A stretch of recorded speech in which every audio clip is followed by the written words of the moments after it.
आखिर एक महिला इतना खौफनाक प्लान कैसे बना सकती है? इस केस को पुलिस ने रेयरेस्ट ऑफ द रेयर की श्रेणी में रखा है और सारे सबूतों को इकट्ठा कर अब फांसी की सजा दिलवाने की प्रक्रिया शुरू कर दी गई है। सिर्फ सोनम ही नहीं, उसका आशिक राज कुशवाहा भी अब जुर्म कबूल कर चुका है। आखिर कैसे भोले भाले राजा रघुवंशी को सोनम ने अपने आशिक के साथ मिलकर मौत के घाट उतार दिया? इस बारे में जो आपने अब तक सुना है वो अधूरी कहानी थी, लेकिन आज मैं आपको पूरे फैक्ट्स, सबूत और पुलिस की जांच के आधार पर इस केस की एक एक परत खोलकर दिखाने वाला हूं, वो सच जिसे अब तक आपसे छुपाया गया था। लेकिन वीडियो शुरू करने से पहले एक छोटी सी गुजारिश है। आज आप भले ही इस चैनल को सब्सक्राइब न करें, लेकिन इस वीडियो को अंत तक जरूर देखें और जब आप पूरी सच्चाई जान लें तो कमेंट में सोनम जैसे खूनी दिमाग के खिलाफ और राजा रघुवंशी के न्याय के समर्थन में अपने शब्दों में कुछ जरूर लिखें। आपका एक एक कमेंट ये दिखाएगा कि राजा रघुवंशी की न्याय के लिए कितने लोग खड़े हैं। इस कहानी की शुरुआत होती है 1 अक्टूबर 2024 से। उस दिन रामनवमी थी और रघुवंशी समाज का भंडारा चल रहा था। यही वो दिन होता है जब समाज के लोग शादी के योग्य लड़के लड़कियों के नाम समाज के रजिस्टर में दर्ज करते हैं। सोनम के परिवार वालों ने जब उस रजिस्टर में राजा रघुवंशी की डिटेल्स पढ़ी तो उन्हें लड़का पसंद आ गया। एक तो राजा की नौकरी अच्छी थी और दूसरा वो इंदौर का ही रहने वाला था। इसके बाद सोनम की मां ने राजा के घर फोन किया। दोनों परिवारों की मुलाकात हुई। फिर लड़का लड़की आपस में मिले और बात पक्की हो गई। लेकिन शुरू में ही राजा ने एक ऐसी बात नोट की थी जिसे अगर उसके परिवार वाले समय रहते समझ जाते तो शायद आज राजा जिंदा होता। राजा ने एक दिन अपनी मां को बताया था कि सोनम मुझ में ज्यादा इंटरेस्ट नहीं ले रही है। दरअसल राजा सोनम के साथ फिल्म देखने जाना चाहता था, लेकिन सोनम ने साफ मना कर दिया। राजा जब फोन करता तो सोनम बात नहीं करती थी। जब राजा की मां ने इस बारे में सोनम से पूछा तो उसने जवाब दिया, मैं ऑफिस में बिजी होती हूँ इसलिए बात नहीं कर पाती। राजा के परिवार ने उस समय इस बात को ज्यादा गंभीरता से नहीं लिया। उन्हें लगा शायद सोनम सच कह रही हो। फिर आया 10 मई का वो दिन जब दोनों की शादी हो गई। दोनों परिवार खुश थे, सब कुछ ठीक लग रहा था, लेकिन यहीं से कहानी ने मोड़ ले लिया। राजा शादी के बाद कश्मीर घूमने जाना चाहता था, लेकिन पहलगाम हादसे के चलते उसे ये प्लान टालना पड़ा। इसी बीच सोनम ने बिना राजा से पूछे मेघालय की टिकट बुक कर दी। जब राजा को इसका पता चला तो वो भी हैरान रह गया। राजा ने अपनी मां को बताया कि सोनम ने मेघालय की टिकट बुक कर दी है। टिकट हो चुका था, इसलिए मां ने भी अधूरे मन से कह दिया, ठीक है चले जाओ। अगले दिन सोनम और राजा घर से तैयार होकर निकलने से पहले अपनी मां सास से मिलने जाते हैं। सोनम ने शादी के दिन वाले सारे गहने पहन रखे थे। सास ने देखा तो कहा, बेटी इतनी दूर जाने पर इतने कीमती गहने नहीं पहनकर जाया जाता। किसी की नजर लग गई तो वो तुम्हें नुकसान पहुंचा सकता है। लेकिन सोनम ने सास को मना लिया, ये कहते हुए, मम्मी मैं संभाल लूंगी। सिर्फ सोनम ही नहीं, राजा ने भी सोने की चेन, डायमंड की ब्रेसलेट और हाथ में 2 सोने की अंगूठियां पहन रखी थीं। इस पर भी मां ने कहा, बेटा तुम भी ये सब पहनकर मत जाओ। लेकिन राजा ने जवाब दिया, मां सोनम कह रही है कि ये सब मेरे ऊपर अच्छा लग रहा है इसलिए मैंने पहन लिया। मां थोड़ी देर सोचती है, हनीमून पर कौन इतना सोना पहनकर जाता है, लेकिन फिर दोनों की खुशी देखकर कह देती है, ठीक है जाओ, लेकिन अपना ख्याल रखना किसी की इस पर नजर न पड़े, नहीं तो तुम दोनों को नुकसान हो सकता है। मां ने तो जाने की इजाजत दे दी थी, लेकिन उन्हें क्या पता था कि ये सब सोनम की एक सोची समझी चाल है। उसका असली प्लान था राजा को मारकर उसके सारे गहने और कीमती सामान लेकर अपने प्रेमी के साथ फरार हो जाना। इतना ही नहीं, हनीमून पर जाने से पहले ही सोनम ने हनीमून खर्चे के नाम पर राजा से 9,50,000 रुपए अपने अकाउंट में ट्रांसफर करवा लिए थे। दोनों पति पत्नी 20 मई को हनीमून के लिए मेघालय रवाना हुए। 22 मई को वे शिलोंग के एक गांव में स्थित शिपारा होमस्टे में रुके थे। लेकिन 23 मई को उनके साथ जो हुआ वो किसी हॉरर स्टोरी से कम नहीं था। दरअसल 20 मई को राजा और सोनम गुवाहाटी एयरपोर्ट पर लैंड करते हैं। फिर वे लोग कामाख्या देवी के दर्शन करने के लिए जाते हैं। असम में 1-2 दिन घूमने के बाद 22 मई को राजा और सोनम शिलोंग पहुंचते हैं। वहां के एक स्थानीय रेंटल एजेंसी से वे दोनों एक स्कूटी किराए पर लेते हैं और उसी स्कूटी से आसपास की कुछ जगहों की सैर करते हैं। अगले दिन यानी 23 मई की सुबह 5:30 पर दोनों अपने होटल से चेकआउट कर लेते हैं। चूंकि वे अपना पूरा लगेज स्कूटी पर लेकर नहीं घूम सकते थे, इसलिए जितना भी कीमती सामान था उसे एक छोटे बैग में डालते हैं और बाकी का सामान होटल के रिसेप्शन में छोड़ देते हैं। उस दिन सोनम का फास्टिंग व्रत था, इसलिए दोनों एक दुकान से कुछ फ्रूट्स खरीदते हैं और साथ में कॉफ़ी पीते हैं। इसके बाद वे लोग उसरा हिल्स की ओर बढ़ते हैं, जो कि शिलोंग से करीब 60 किलोमीटर दूर है। वहां पहुंचने के बाद दोपहर करीब 1 से 1:30 बजे के बीच सोनम अपनी सास से फोन पर बात करती है। वो कहती है, हेलो हेलो। हाँ, मैं राजा का फोन चल नहीं हुआ अभी नहीं हुआ, बस हम चढ़ाई कर रहे हैं, हम ऊपर चढ़ गए फिर फोन लगाते हैं। इसी कॉल रिकॉर्डिंग से यह साफ पता चलता है कि राजा और सोनम जिस जगह घूमने गए थे वहां वे पहले ही घूम चुके थे और करीब 1:30 के आसपास अपनी स्कूटी के पास लौट रहे थे। ये राजा और सोनम के बीच की आखिरी कॉल साबित होती है, क्योंकि 1:47 पर जब राजा के बड़े भाई विपिन ने सोनम को कॉल किया तो सोनम का मोबाइल रिंग तो कर रहा था, लेकिन किसी ने कॉल रिसीव नहीं की। राजा का फोन तो पहले से ही स्विच ऑफ था, लेकिन 24 मई को सोनम का फोन भी पूरी तरह बंद हो जाता है। इससे यह स्पष्ट हो जाता है कि 1:20 से लेकर 1:47 के बीच के समय में ही कुछ अनहोनी घटी थी। राजा के बड़े भाई विपिन तुरंत शिलोंग पहुंचते हैं। जब वे होटल पहुंचते हैं तो वहां उन्हें बताया जाता है कि राजा और सोनम 23 मई की सुबह 5 बजे ही होटल से चेकआउट कर चुके थे और उनका सामान अभी तक होटल में ही रखा हुआ है। तब से अब तक उस बैग को लेने कोई नहीं आया था। यह सुनते ही विपिन को यकीन हो जाता है कि जरूर कुछ न कुछ गड़बड़ हुई है, दोनों किसी मुसीबत में हैं। उधर राजा और सोनम की घर वालों से बात किए हुए भी 1 दिन से ज्यादा समय बीत चुका था। ऊपर से पूरा नॉर्थ ईस्ट क्षेत्र भारी बारिश की चपेट में था। कई इलाकों में बाढ़ और भूस्खलन, लैंडस्लाइड के कारण रेड अलर्ट जारी किया गया था। ऐसे में समय रहते खोजबीन नहीं होती तो उनका मिलना मुश्किल हो जाता। इसलिए राजा के बड़े भाई विपिन ईस्ट खासी हिल्स पुलिस को इन्फॉर्म करते हैं, लेकिन खराब मौसम की वजह से पुलिस भी ज्यादा कुछ नहीं कर पाती। इसलिए खुद ही राजा के फैमिली वाले राजा और सोनम को ढूंढना शुरू कर देते हैं। राजा और सोनम ने अपने ट्रिप की कई फोटो और वीडियो अपने परिवार को भेजे थे। इन्हीं में से एक फोटो में पीछे एक पोस्टर दिखता है, जिसकी मदद से वे उस स्कूटी वाले तक पहुंचते हैं जिससे राजा ने स्कूटी किराए पर ली थी। वो बताता है कि उस स्कूटी में GPS ट्रैकर लगा हुआ था, जिसकी मदद से उसकी लोकेशन का पता चल गया। जब लोग उस जगह पर पहुंचे तो देखा कि स्कूटी एकदम सही तरीके से पार्क की गई थी। हैरानी की बात यह थी कि उसकी चाबी अब भी उसमें लगी हुई थी, लेकिन जो हेलमेट स्कूटी के साथ दिया गया था वह वहां नहीं मिला। ये बात और भी अजीब लग रही थी। उस समय तक पुलिस इस मामले को बहुत गंभीरता से नहीं ले रही थी, लेकिन जब मध्य प्रदेश के मुख्यमंत्री और एक सांसद ने इस केस में दिलचस्पी दिखाई, तब जाकर सर्च ऑपरेशन को तेजी से शुरू किया गया। हालांकि खराब मौसम ने राहत और बचाव कार्य में काफी रुकावट डाली। इसके बावजूद वहां के लोकल लोग राजा और सोनम को ढूंढने में आगे आए। लगभग 50 रेस्क्यू टीमों का गठन किया गया, जिनमें स्थानीय लोग, पुलिस, SDRF, NDRF और NDO के सदस्य शामिल थे। जहां ये टीमें नहीं पहुंच पा रही थीं, वहां ड्रोन और हेलीकॉप्टर की मदद ली गई, लेकिन लगातार हो रही भारी बारिश के कारण सर्च ऑपरेशन में काफी कठिनाइयां आ रही थीं। आखिरकार 2 जून को, यानी उनके लापता होने के 10 दिन बाद, उस जगह से लगभग 25 किलोमीटर दूर एक शव बरामद हुआ।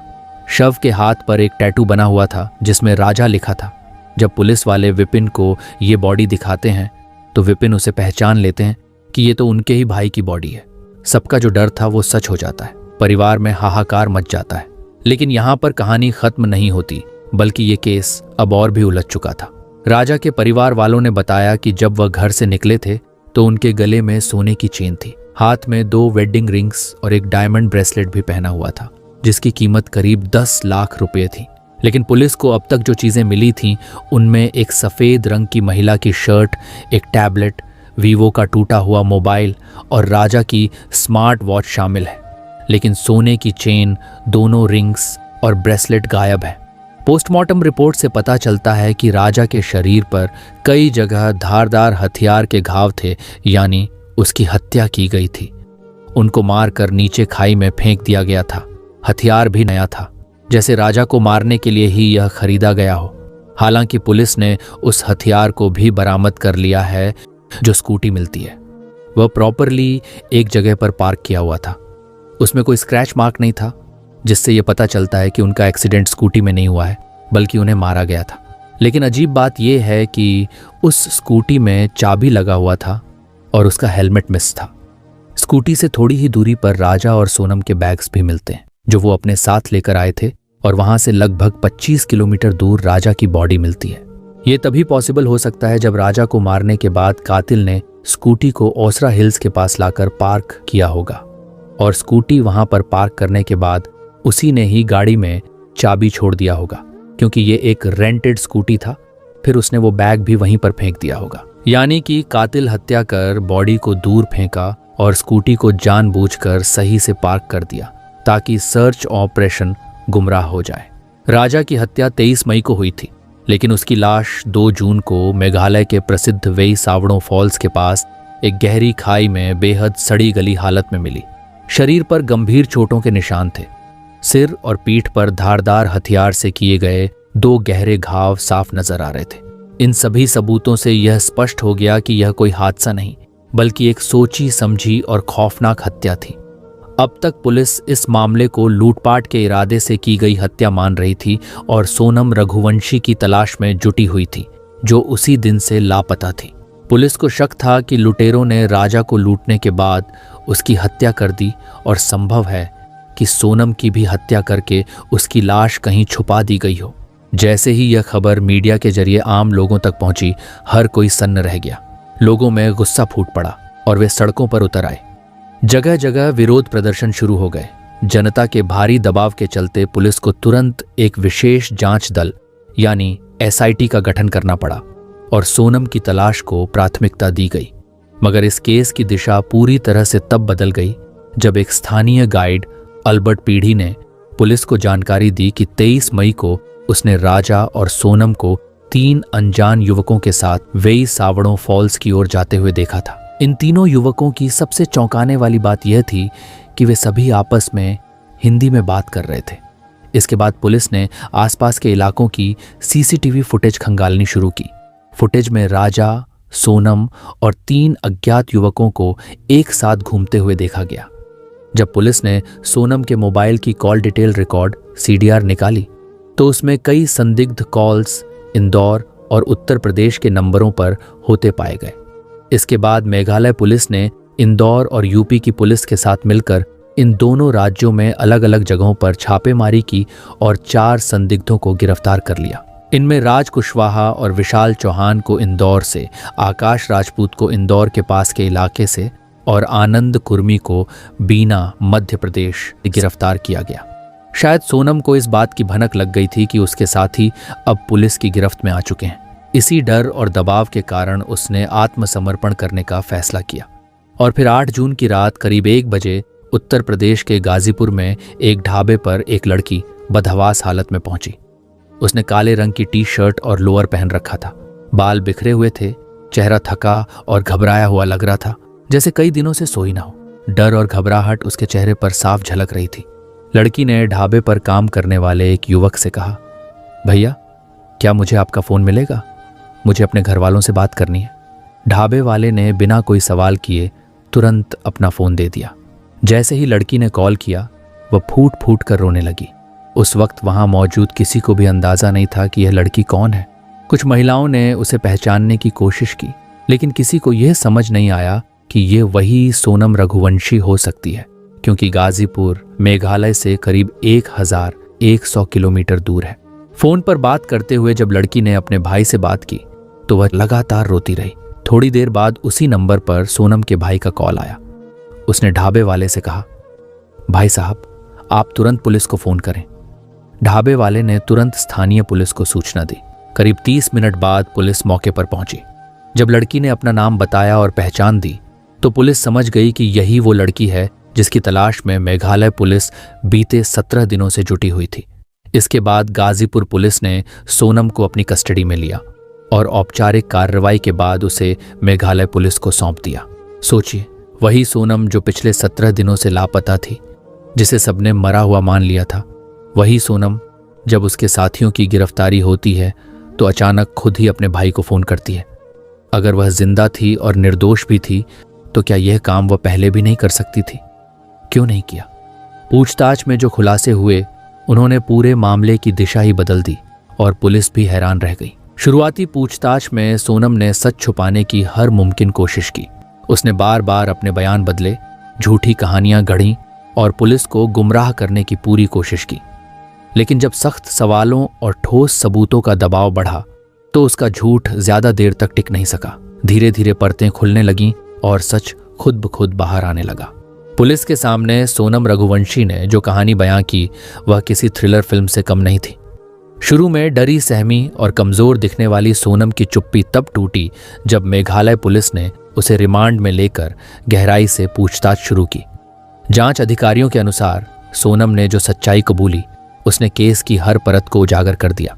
गिरफ्तारी के बाद जब सोनम को गाजीपुर से इंदौर लाया जा रहा था तो रास्ते में ही उसने पुलिस को कई ऐसे राज बताए जो इस केस की कड़ियों को जोड़ने में बेहद अहम साबित हुए। सोनम ने बताया कि जब उसने राजा से शादी की तभी उसने तय कर लिया था कि यह शादी ज्यादा दिन नहीं चलेगी और एक सही वक्त पर वह राजा को रास्ते से हटा देगी। उसका इरादा था कि राजा की मौत के बाद वह अपने प्रेमी राज कुशवाहा से शादी कर सके। सोनम ने पुलिस को यह भी बताया कि राज कुशवाहा ही बार बार उसे समझाता था, अगर तुम राजा को हटा दोगी तो तुम्हारे घर वाले भी हमारी शादी के लिए मान जाएंगे। और यही सोचकर उसने राज को भरोसे में लेकर साजिश रचनी शुरू की। सोनम ने कबूला कि राजा बहुत अच्छा इंसान था, वह उसे बहुत प्यार करता था, लेकिन वे हर वक्त बस उसकी निगरानी करता था। सोनम को बार बार लगता था कि वे आज़ाद नहीं हैं और यही सोचकर उसने तय कर लिया कि राजा को रास्ते से हटाना ही सही फैसला है। उसने यह भी बताया कि उसके पिता की तबीयत खराब थी, इसीलिए वह अपने प्रेमी से शादी नहीं कर पाई थी और राजा को एक समझौते की तरह स्वीकार कर लिया था, लेकिन दिल से कभी उस रिश्ते को अपनाया नहीं। सोनम ने स्वीकार किया कि उसका अपने पति राजा रघुवंशी से रिश्ता महज एक सामाजिक बंधन बनकर रह गया था। शादी के बाद भी वह लगातार अपने प्रेमी राज कुशवाहा के संपर्क में थी। सोनम और राज के बीच शारीरिक और मानसिक रूप से गहरा संबंध था और दोनों चाहते थे कि राजा की जिंदगी से स्थायी रूप से छुटकारा मिल जाए।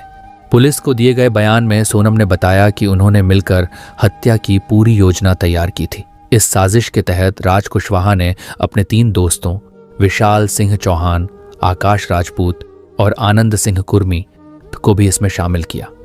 योजना के अनुसार सोनम और राजा को मेघालय ट्रिप पर भेजा गया ताकि हत्या को एक दुर्घटना का रूप दिया जा सके और किसी को शक न हो। 23 मई को जब वे सावड़ोंग फॉल्स के पास ट्रैकिंग के लिए निकले तो सोनम ने राजा को एक ऐसे रास्ते पर ले जाने में मदद की जहां पहले से 3 हमलावर छिपे हुए थे। राजा पर अचानक धारदार हथियार से हमला किया गया और उसे खाई में धकेल दिया गया। सोनम ने बताया कि वह सब कुछ जानते हुए भी मौके से लौट गई और फिर फरार हो गई। पूछताछ में सोनम ने स्पष्ट रूप से कहा कि इस पूरी हत्या के पीछे उसकी मंशा राजा से छुटकारा पाकर राज कुशवाहा के साथ जिंदगी शुरू करने की थी। उसने इस साजिश के लिए आर्थिक मदद भी दी थी और कॉल्स ऑफ मीटिंग्स के जरिए हथियारों को निर्देश भी दिए थे। यही नहीं, बाद में जब मीडिया और पुलिस का दबाव बढ़ा तब उसने खुद को बचाने के लिए गाजीपुर जाकर छिपने की कोशिश की, लेकिन डर और मानसिक दबाव के चलते उसने अंततः आत्मसमर्पण कर दिया। गिरफ्तारी के तुरंत बाद सभी आरोपियों को मेघालय लाया गया, जहां एसआईटी की टीम ने उन्हें अलग अलग रिमांड पर लेकर गहन पूछताछ की। पूछताछ के दौरान हर आरोपी ने अपना जुर्म कबूल किया और सच्चाई सामने आ गई। राजा रघुवंशी की हत्या किसी एक व्यक्ति का फैसला नहीं था, बल्कि यह सभी के बीच महीनों पहले से बनाई गई एक सोची समझी साजिश थी। पुलिस ने 4 आरोपियों के पास से मोबाइल फोन, बातचीत के कॉल रिकॉर्ड्स, लोकेशन डिटेल्स और डिजिटल ट्रांजैक्शन से जुड़े ऐसे सबूत बरामद किए हैं जो हत्या की योजना में सोनम और राज कुशवाहा की सीधी संलिप्तता को साबित करते हैं। इन पुख्ता सबूतों के आधार पर 5 आरोपियों को न्यायिक हिरासत में भेज दिया गया। सोनम के कबूलनामे और 4 अन्य आरोपियों की गिरफ्तारी के बाद जब पूरा सच जनता के सामने आया तो देश भर में गुस्से की लहर दौड़ गई। सोशल मीडिया से लेकर सड़कों तक लोग राजा रघुवंशी की निर्मम हत्या को लेकर न्याय की मांग करने लगे। राजा के परिजनों, दोस्तों और समर्थकों ने विरोध प्रदर्शन शुरू कर दिए। कई जगहों पर मशाल जुलूस निकाले गए। लोगों का कहना था कि यह कोई सामान्य अपराध नहीं है, बल्कि पूर्व नियोजित और क्रूर हत्या है। सोनम ने यह भी कबूल किया कि हनीमून पर जाने का सुझाव उसी का था, घूमने के लिए नहीं बल्कि राजा को मरवाने के इरादे से। अब पुलिस जांच में यह भी सामने आया है कि सोनम और राज कुशवाहा पिछले 5 महीनों से रिलेशनशिप में थे। सोनम के पिता हार्ट के मरीज थे और घर वाले चाहते थे कि शादी समाज के अनुसार ही हो। इसीलिए सोनम ने अपने प्रेमी राज को छोड़कर राजा से शादी कर ली। लेकिन उसके मन में पहले से ही यह योजना थी कि शादी के बाद राजा को रास्ते से हटा दिया जाएगा ताकि वह फिर से राज के साथ अपनी जिंदगी बिता सके। और यही हुआ। राज कुशवाहा ने पुलिस को बताया कि सोनम ने उससे कहा था, जब मैं विधवा हो जाऊंगी तब मेरे घर वाले भी हमारी शादी के लिए तैयार हो जाएंगे, इसीलिए पहले राजा को हटाना पड़ेगा। सोनम ने इस पूरी साजिश की योजना खुद बनाई थी। शादी के 5 दिन बाद यानी 16 मई को इंदौर के सुपर कॉरिडोर पर एक कैफे में बैठकर उसने अपने प्रेमी राज कुशवाहा के साथ राजा की हत्या की साजिश रची। राज ने अपने 3 दोस्तों विशाल चौहान, आकाश राजपूत और आनंद कुर्मी को इस मर्डर प्लान में शामिल किया। उसी रात राज ने सोनम से करीब 6 घंटे तक फोन पर बात कर पूरी योजना विस्तार से समझाई। सोनम को एक कीपैड फोन, एक एंड्रॉयड मोबाइल और एक नई सिम कार्ड दी गई ताकि वह लगातार संपर्क में रह सके। इन सभी चीजों का खर्च पहले ही राज ने उठाया था। जब सोनम ने बताया कि वह 22 मई को शिलोंग ट्रिप पर जा रही है तो राज ने सभी आरोपियों की टिकट बुक करवा दी, लेकिन खुद आखिरी वक्त पर जाने से मना कर दिया और इंदौर में ही रुका रहा। वहीं से वह आरोपियों को लगातार निर्देश देता रहा ताकि किसी को शक न हो। यहां तक कि राजा के अंतिम संस्कार में भी वह शामिल हुआ ताकि सबको लगे कि वह दुखी है और राजा के परिवार के करीब है। 23 मई को जो हुआ वह दिल दहला देने वाला था। आरोपियों ने गुवाहाटी से ऑनलाइन ऑर्डर करके एक छोटी कुल्हाड़ी दव खरीदी और शिलोंग में सोनम और राजा के होमस्टे से लगभग 1 किलोमीटर दूर ठहरे। सोनम लगातार लोकेशन शेयर करती रही और किराए की स्कूटी लेकर राजा को बहाने से उस जगह ले गई जहां सुनसान इलाका था। दोपहर करीब 1:30 पर सोनम ने फोटोशूट का बहाना बनाकर राजा को पहाड़ी की तरफ चलने को कहा। तीनों आरोपी उनका पीछा कर रहे थे, लेकिन चढ़ाई बहुत ऊंची होने के कारण वे थक गए और बोले कि वे राजा को नहीं मार पाएंगे। इस पर सोनम ने उन्हें कहा कि मैं तुम्हें 20 लाख रुपए दूंगी। इस लालच के बाद आरोपियों ने हत्या के लिए हामी भर दी। जब सोनम और राजा सुनसान जगह पर पहुंचे तभी तीनों आरोपी पीछे से वहां पहुंच गए। जब उन्हें यकीन हो गया कि आसपास कोई नहीं है तब उन्होंने पीछे से राजा पर हमला किया। राजा ने खुद को बचाने की कोशिश की और हमलावरों से संघर्ष भी किया, लेकिन सिर और सीने पर गहरे वार के बाद वह बेहोश हो गया। विशाल चौहान ने पीछे से राजा पर वार किया। फिर जब राजा अधमरा हो गया तो आरोपियों ने उसे उठाने की कोशिश की, लेकिन जब वे उसे नहीं उठा सके तब खुद सोनम ने राजा को धक्का दिया और खाई में फेंक दिया। ये सब करने के बाद सोनम ने आरोपियों को राजा के पर्स से निकाले हुए 15,000 रुपए दिए और कहा कि बाकी पूरा पैसा बाद में मिलेगा। इसके बाद आरोपी सोनम को स्कूटी पर बैठाकर करीब 25 किलोमीटर दूर छोड़ाए। स्कूटी सोनम के नाम से ही बुक की गई थी। सोनम ने उनके सामने ही अपना मोबाइल फोन तोड़ दिया और उसे एक नदी में फेंक दिया ताकि कोई भी उसकी लोकेशन ट्रैक न कर सके। राजा की हत्या के बाद सोनम शिलोंग से गुवाहाटी पहुंची और वहां से ट्रेन द्वारा इंदौर, मध्य प्रदेश लौट गई। इंदौर पहुंचने के बाद उसने राज कुशवाहा के साथ एक फ्लैट में कुछ दिन बिताए। पुलिस जांच में यह भी सामने आया कि राज ने खुद सोनम के लिए कैब भेजी थी। सोनम उसी फ्लैट में रुकी रही, लेकिन इस दौरान वह हर एक अपडेट पर नजर रख रही थी। जब पुलिस ने राज कुशवाहा और बाकी आरोपियों को गिरफ्तार किया तो सोनम घबरा गई और अकेली गाजीपुर चली गई। जांच में यह भी सामने आया कि हत्या के कुछ दिन पहले ही सोनम ने एक नए मोबाइल में नई सिम डलवाई थी ताकि पुलिस को उसे ट्रैक करने में मुश्किल हो। इस नंबर से वह सिर्फ अपने प्रेमी और बाकी आरोपियों के संपर्क में थी। सोनम ने ही फोन पर राज को सारी जानकारी दी थी कि वह शिलोंग कब निकल रही है, कौन सा होटल बुक किया गया है और राजा की दिन भर की गतिविधियां क्या होंगी, ताकि हमलावर उसे सही समय पर फॉलो कर सकें। इस केस में सबसे डरावनी बात यह थी कि हत्या से ठीक 1 दिन पहले सोनम ने उपवास रखा था। उसने अपने सास से बात करते हुए कहा था, मेरा तो उपवास है ना, मेरे को 2-3 बार बोल दिया। मैंने मैं घूमने के चक्कर में अपनी 11 थोड़ी तोड़ूंगी। वही तो तेरी मैं अभी फरियाद बना रही तो मेरे को एकदम से याद आ गई कि आज तो मेरे बहू का उपवास बापे। हाँ। उसने यह व्रत एकादशी के दिन रखा था और उसने कहा कि वह मनोकामना पूरी होने के लिए व्रत कर रही है, लेकिन सच्चाई यह थी कि उसकी मनोकामना राजा को मारने से जुड़ी थी। उसी दिन यानी 23 मई को उसने हत्या की पूरी साजिश को अंजाम तक पहुंचाया और खुद अपने हाथों से राजा को खाई में धक्का दे दिया। इस बीच एक और चौंकाने वाला खुलासा तब हुआ जब पुलिस के हाथ एक ऑडियो रिकॉर्डिंग लगी। इसमें सोनम और राज की बातचीत साफ सुनी जा सकती है, जिसमें सोनम कह रही है, राजा को खत्म करने के बाद सब कुछ आसान हो जाएगा और हम हमेशा साथ रह सकेंगे। ये ऑडियो रिकॉर्डिंग अब इस केस का सबसे बड़ा सबूत बन गई है और इसे कोर्ट में भी पेश किया जाएगा। राजा को खाई में फेंकने से पहले ही सोनम ने बड़ी चालाकी से उसके गले से सोने की चेन, हाथ में पहना डायमंड ब्रेसलेट और 2 सोने की अंगूठियां निकाल ली थीं, जिनकी कीमत राजा के घर वालों ने लगभग 10 लाख रुपए बताई है। राज कुशवाहा ने भी कबूला है कि उसने ही अपने 3 दोस्तों को पैसों का लालच देकर इस मर्डर में शामिल किया था। वह जानता था कि सोनम अकेले यह सब नहीं कर पाएगी, इसलिए उसने अपने दोस्तों को भी साजिश में घसीट लिया। पुलिस को जांच में यह भी पता चला कि सोनम ने राजा के पर्स से ही 15,000 रुपए निकालकर आरोपियों को दिए थे और वादा किया था कि बाकी रकम बाद में दे दी जाएगी, लेकिन वह रकम कभी किसी को नहीं मिली। अब सोनम के वकील का दावा है कि पुलिस इन लोगों से जबरदस्ती गुनाह कबूल करवाने की कोशिश कर रही है, जबकि सोनम निर्दोष है। लेकिन जिस तरह के सबूत सामने आए हैं, जैसे कॉल डिटेल्स, लोकेशन डेटा और राज के कबूलनामे की रिकॉर्डिंग, उनसे अब किसी शक की कोई गुंजाइश नहीं बची है। मेघालय पुलिस और इंदौर पुलिस दोनों मिलकर इस केस की जांच तेजी से आगे बढ़ा रही हैं। फिलहाल सोनम की कस्टडी बढ़ा दी गई है और अगले कुछ दिनों में कोर्ट में चार्जशीट दाखिल की जाएगी। पुलिस का कहना है कि सोनम ही इस मर्डर केस की असली मास्टरमाइंड है और उसने बेहद शातिर तरीके से यह साजिश रची। लेकिन यहाँ सोचने वाली सबसे अहम बात यह है, अगर सब कुछ पहले से तय था तो फिर सोनम ने राजा से शादी ही क्यों की? उसके पास विकल्प था। वह चाहती तो अपने प्रेमी के साथ भाग सकती थी।